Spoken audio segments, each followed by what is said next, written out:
Hello dear students, welcome back to my YouTube channel. I hope आप सभी अच्छे होंगे, मैं भी अच्छा हूं। तो डियर स्टूडेंट्स, आज मैं आपके लिए एक नया टॉपिक लाया हूं जिसमें प्रमुख व्यक्तियों के उपनाम हैं। तो पहला उपनाम है माता वसंत उपनाम। इंपॉर्टेंट है, ध्यान रखना है। क्लियर? तो माता वसंत उपनाम से किसे जाना जाता है? तो आपने ध्यान रखना है, एनी बेसेंट। किसको जाना जाता है? एनी बेसेंट को। क्लियर? एनी बेसेंट से आपने एक क्वेश्चन और ध्यान रखना है कि एनी बेसेंट भारतीय राष्ट्रीय कांग्रेस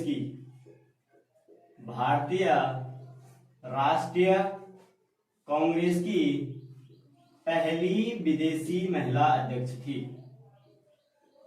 पहली विदेशी महिला अध्यक्ष थी। आगे सुनना, ठीक हो गया? कैसी थी? पहली विदेशी, अंडरलाइन कर देना। लेकिन अगर आपके लिए क्वेश्चन पूछा जाए कि भारतीय राष्ट्रीय कांग्रेस की प्रथम भारतीय महिला अध्यक्ष कौन थी, तो आपने ध्यान रखना है, अगर भारतीय पूछा जाए, क्या पूछा जाए? भारतीय, तो ये कौन थी? सरोजनी नायडू। कौन थी? सरोजनी नायडू। क्लियर? नेक्स्ट आपने ध्यान रखना है कि भारतीय राष्ट्रीय कांग्रेस की स्थापना कब होती है? तो ये होती है 1885 ईस्वी में। ठीक हो गया? इसके संस्थापक थे ए.ओ. ह्यूम। कौन थे? ए.ओ. ह्यूम। ठीक हो गया? और जो ए.ओ. ह्यूम थे, जो ये रहने वाले थे, ये थे स्कॉटलैंड के।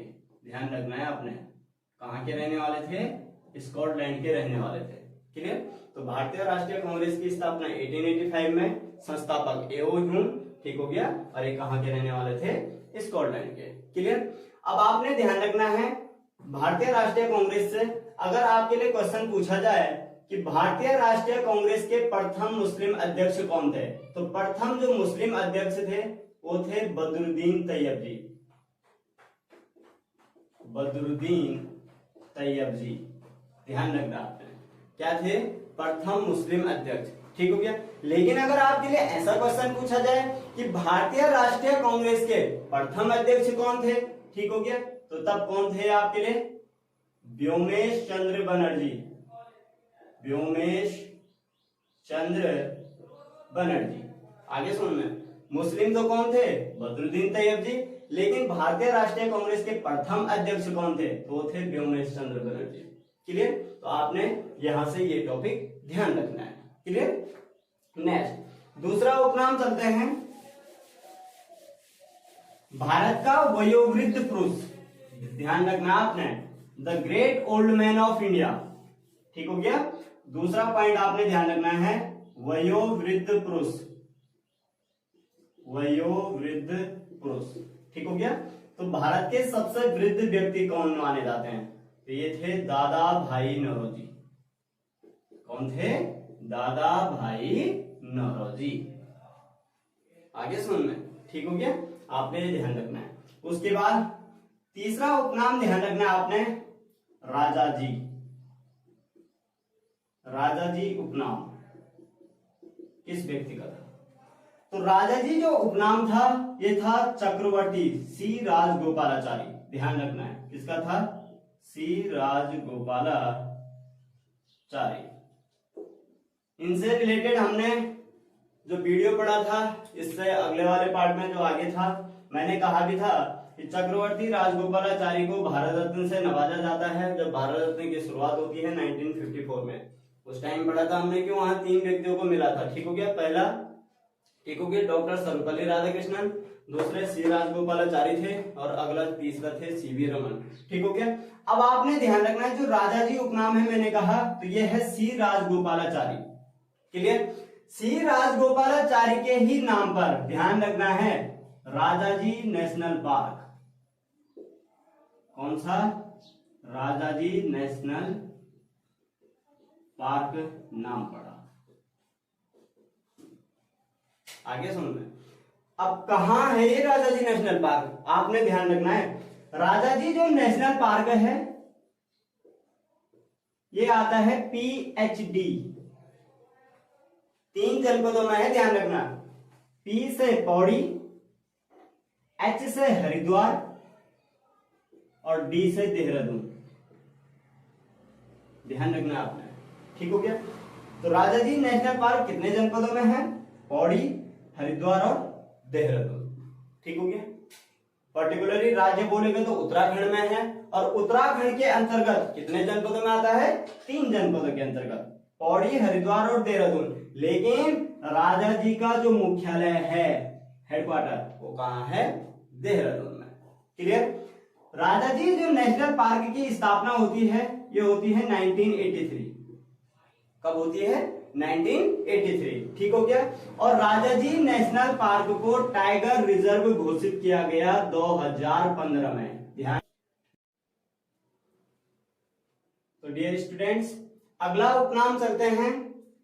एक क्वेश्चन आता है आपके पास देशबंधु, और दूसरा उपनाम आता है आपके पास दीनबंधु, ठीक हो गया। तो देशबंधु के नाम से जाना जाता है चित्तरंजन दास, ठीक हो गया। और दीनबंधु के नाम से जाना जाता है CF एंड्रूज। किसको जाना जाता है? CF Andrews. क्लियर? जो देशबंधु हैं चित्तरंजन दास, ये किसके राजनीतिक गुरु थे? तो ये थे सुभाष चंद्र बोस के। किसके राजनीतिक गुरु थे? सुभाष चंद्र बोस के राजनीतिक गुरु थे। ध्यान रखना है आपने, ठीक हो गया। लिटिल मास्टर, और अगला है आपके पास मास्टर ब्लास्टर। क्लियर? तो देखो, आपने ध्यान रखना है कि लिटिल मास्टर के नाम से किसे जाना जाता है? तो ये है सुनील गावस्कर।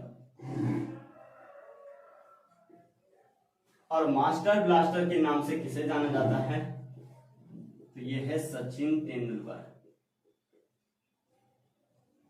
कौन है? सचिन तेंदुलकर। ध्यान रखना, कंफ्यूज मत होना। बहुत से बच्चे क्या करते हैं कि लिटिल मास्टर और सीधे कहां मार देते हैं? सचिन तेंदुलकर पे क्लिक मार देते हैं, ठीक हो गया। लेकिन ये गलती नहीं करनी है, ध्यान रखना है बार बार, ठीक हो गया। तो लिटिल मास्टर है सुनील गावस्कर, और मास्टर ब्लास्टर है कौन? सचिन तेंदुलकर। क्लियर? ध्यान रखना, काफी कंफ्यूजन वर्ड है, लेकिन ये ध्यान रखना है। क्लियर? अगला, एक तो क्या कहा मैंने आपके पास? स्वर कोकिला, और दूसरा क्वेश्चन आता है आपके पास भारत कोकिला। क्लियर? अगर बोले स्वर कोकिला, तो स्वर मतलब आवाज, और मधुर आवाज किसकी थी? लता मंगेशकर। किसकी थी? लता मंगेशकर, ठीक हो गया।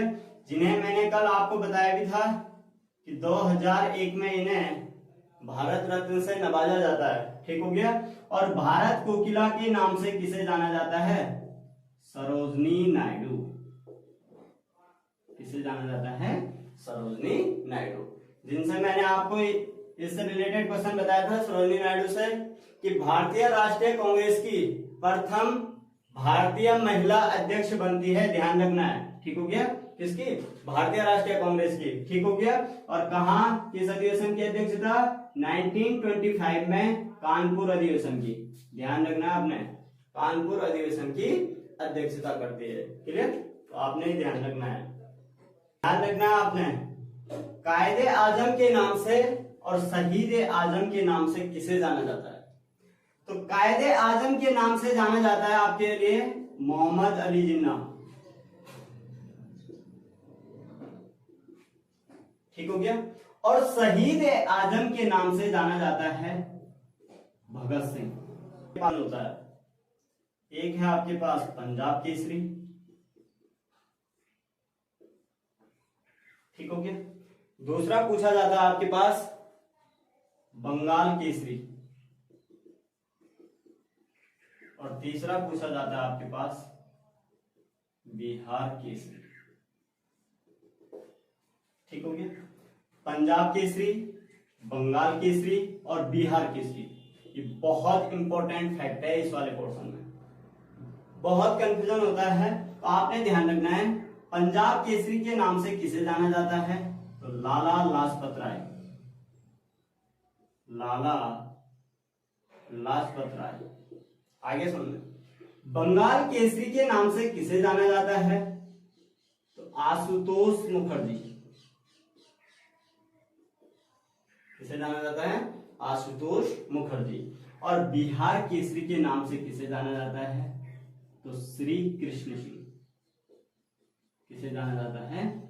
श्री कृष्ण है। ऑप्शन होता है, ध्यान रखना है। एक है आपके पास गुरुदेव और एक है आपके पास गुरुजी। क्लियर? अगर बोलेगा गुरुदेव तो ये कौन है? रविंद्रनाथ टैगोर। कौन है? रविंद्रनाथ टैगोर। और अगर आपके लिए क्वेश्चन पूछा जाए गुरुजी, तो गुरुजी उपनाम जो है वो है MS गोलवलकर। MS गोलवलकर। ठीक हो गया? तो आपने ध्यान रखना है, ये कुछ व्यक्तियों के इंपॉर्टेंट नेम थे, तो आपने इनसे रिलेटेड क्वेश्चन ध्यान रखना है। जरूर एक क्वेश्चन हर एग्जाम में पूछा जाता है। आगे सुनना, चाहे SSC GD हो, चाहे आर्मी हो, चाहे यूके PSC में हो, चाहे यूके SSC में हो। ठीक हो गया? आगे सुनना, चाहे दिल्ली SI हो, ठीक हो गया, चाहे दिल्ली पुलिस हो। ठीक, किसी भी एग्जाम में जाओ तो उपनाम से एक क्वेश्चन आता ही आता है। तो प्लीज वीडियो को पूरी देखें। ठीक हो गया? और आशा करता हूं आपको अच्छा लगा होगा। मिलते हैं नेक्स्ट वीडियोज में।